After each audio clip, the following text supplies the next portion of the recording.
table together, His word that will last forever. We grow together as a family, worship the God of eternity. Here we go, kids, yeah, go kids, yeah, go kids, Asia.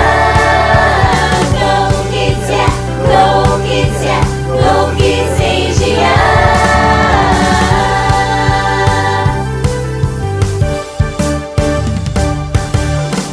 Praises to Jesus we sing, learn to serve Him as our King. His word we aim to obey, living for Him every day. Here we go, kids, yeah, go kids, yeah, go kids, Asia. Go kids, yeah, go kids, yeah, go kids, Asia. Go kids, yeah, go kids, yeah, go kids, Asia.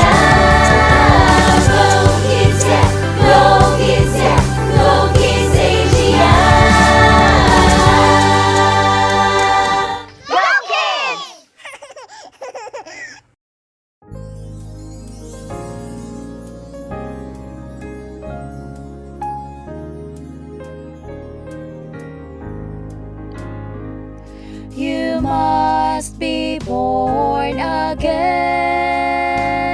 You must be born again. I verily, verily say unto thee, you must be born again. You must be born again. You must be born again. I verily, verily say unto thee, you must be born again.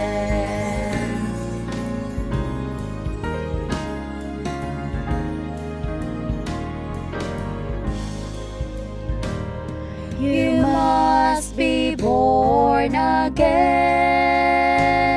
You must be born again. I verily, verily say unto thee, you must be born again. You must be born again. You must be born again. I verily, verily say unto thee, you must be born again.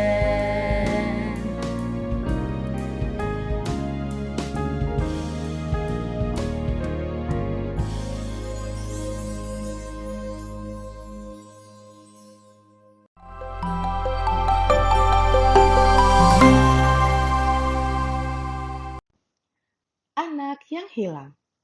Yesus menceritakan sebuah kisah tentang seorang kaya yang memiliki 2 anak laki-laki. Orang kaya itu memiliki tanah pertanian yang sangat luas, dengan banyak pelayan yang mengurusnya. Suatu hari, anak bungsu mendatangi ayahnya dan meminta, "Ayah, berikanlah kepadaku bagian warisan yang menjadi bagianku sekarang." Sang ayah sedih, tetapi tidak bisa menolaknya. Dia segera memberikan warisan kepada anaknya yang durhaka itu. Anak bungsu kemudian meninggalkan rumah dan pergi ke negeri lain. Di sana, dia menghabiskan semua uangnya dan berfoya-foya. Setelah dia menghabiskan semua uangnya, teman-teman barunya meninggalkannya. Kemudian terjadilah kelaparan di negeri itu. Dia jatuh miskin, tanpa uang, tanpa teman, dan tanpa tempat tinggal. Dia terpaksa mencari pekerjaan. Tetapi, satu-satunya pekerjaan yang bisa dia temukan adalah memelihara babi. Berhari-hari, dia merasa sangat kesepian dan lapar. Dia sangat sedih. Dia sangat ingin makan makanan yang dimakan babi-babi itu, karena dia mulai sangat kelaparan. Pada saat itu, dia menyadari betapa bodohnya dia.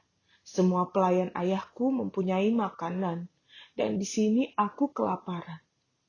aku akan pulang ke rumah dan berkata, "Ayah, aku telah berdosa terhadap Tuhan dan terhadap ayah. Aku tidak pantas untuk menjadi anak ayah. Izinkan aku menjadi salah satu dari pelayan ayah." Jadi, dia berangkat pulang dan melakukan perjalanan yang panjang untuk pulang ke rumah. Ayahnya merindukan anaknya dan selalu melihat keluar, berharap anaknya akan kembali. Kemudian, suatu hari ketika dia melihat keluar, dia bisa melihat anaknya dari jauh. Anaknya sedang berjalan ke arahnya. Dia berlari ke arah anaknya dan memeluknya. "Anakku telah kembali!" teriaknya. Anaknya sangat terkejut. Dia tidak pernah mengharapkan sambutan seperti itu. Dia menangis. "Ayah, aku telah berdosa terhadap Tuhan dan terhadap ayah. Aku tidak pantas untuk disebut anak ayah." Ayahnya menyeka air mata dari matanya dan menjawab, "Anakku, aku memaafkanmu karena aku sangat mengasihimu." Sang ayah kemudian memanggil pelayannya. "Cepat, bawakan pakaian dan sepatu terbaik untuk anakku, dan cincin untuk jarinya. Kemudian, sembelilah anak sapi yang terbaik, karena kita akan mengadakan pesta besar untuk merayakan kembalinya anakku. Anakku sudah mati, tetapi sekarang dia hidup lagi. Dia hilang, tapi sekarang sudah ditemukan."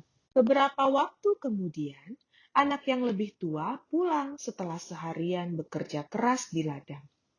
Dia mendengar suara perayaan besar dari kejauhan. Seorang pelayan memberitahunya, "Ayahmu sedang merayakan kembalinya adikmu yang kembali dengan selamat." Kakak laki-lakinya kesal karena adik laki-lakinya yang durhaka mendapatkan sambutan yang penuh kasih di rumah. Dia merajuk di luar, dan ayahnya keluar untuk menemuinya. "Aku telah bekerja untuk ayah selama bertahun-tahun, tetapi ayah tidak pernah mengadakan pesta perayaan untukku. Tetapi adikku telah berperilaku memalukan, menghambur-hamburkan uang. Namun ketika dia kembali, ayah merayakan kepulangannya." Ayahnya menjelaskan, "Kamu selalu bersamaku, dan semua yang aku miliki adalah milikmu. Kita merayakannya karena saudaramu telah meninggal dan sekarang hidup. Dia hilang, tapi sekarang dia ditemukan." Yesus menceritakan kisah ini untuk memberitahu kita bahwa Bapa Surgawi kita sangat mengasihi kita, bahkan ketika kita tidak mentaatinya. Ketika kita benar-benar menyesal dan berhenti untuk tidak taat dan kembali padanya, Dia menyambut kita dengan tangan terbuka. Halo anak-anak, saya mau bertanya, apakah ibu dan ayahmu mengajarimu untuk tidak mematuhi mereka? Apakah ibu dan ayahmu mengajarimu untuk berbohong? Apakah ibu dan ayahmu mengajarimu untuk berkelahi dengan saudaramu? Apakah ibu dan ayahmu mengajarimu untuk melakukan hal-hal yang buruk? Menurutmu, mengapa kalian melakukan hal-hal itu? Kita semua melakukan itu karena kita semua terlahir sebagai orang yang berdosa. Dan Alkitab memberitahu kita bahwa tidak ada orang yang baik di mata Tuhan. Kita pantas mati di neraka karena kejahatan yang kita lakukan. Tetapi Allah menunjukkan kasih-Nya yang besar kepada kita dengan mengirimkan Yesus Kristus untuk mati bagi kita ketika kita masih berdosa. Yesus Kristus mati untuk membayar dosa-dosa kita. Artinya, semua hal buruk yang kita lakukan sekarang sudah diampuni oleh Yesus. Ketika Yesus bangkit dari kematian pada hari ketiga, itu membuktikan bahwa Dia adalah Tuhan yang berkuasa yang dapat mengampuni dosa. Yesus berkata, "Akulah jalan dan kebenaran dan hidup. Tidak seorang pun yang datang kepada Bapa kalau tidak melalui Aku." Yesus adalah satu-satunya jalan menuju Allah. Yesus adalah satu-satunya yang dapat mengampuni dosa-dosamu. Apakah kalian ingin dosa kalian diampuni? Datanglah kepada Yesus, sekaranglah saatnya anak-anak. Kepada semua orang yang percaya kepada Yesus dan menerima Dia memberikan hak untuk menjadi anak-anak Allah.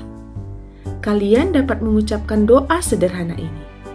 Yesus, saya mengakui bahwa saya adalah orang berdosa. Terima kasih telah mati di kayu salib untuk dosa-dosa saya. Saya percaya kepadamu dan menerimamu dalam hidup saya. Tolong selamatkan saya. Amin. Yesus melihat hati kalian. Jika kalian dengan tulus mengucapkan doa sederhana ini dari hati kalian, maka kalian sekarang adalah anak Tuhan. Itu adalah janjinya. Betapa indahnya menjadi bagian dari keluarga Allah.